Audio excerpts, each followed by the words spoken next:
Hello guys, আগে কখনো আমরা পটলের খোসার ভর্তা কখনো খাই নাই। এখন কিন্তু পটলের খোসার ভর্তাটা অনেক মজা। তো পটলের খোসাগুলো আমি এখানে কাঁচামরিচ সহ একটু লবণ দিয়ে সিদ্ধতে বসিয়ে দিয়েছি।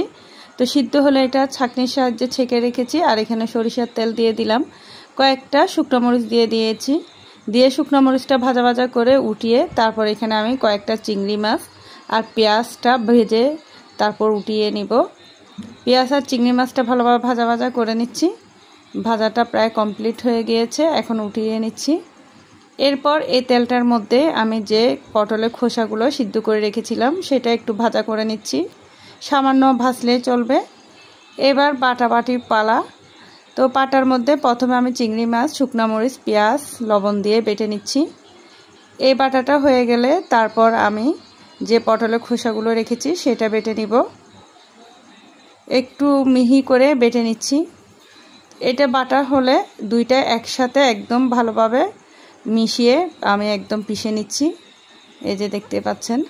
তারপর একটু ধনিয়া পাতাও আমি একটু মিহি করে নিচ্ছি। এরপর এটা উঠিয়ে সামান্য সরিষার তেল দিয়ে দিব উপরের দিক থেকে। এটা খেতে খুবই মজা হয়েছিল। গরম ভাতের সাথে এই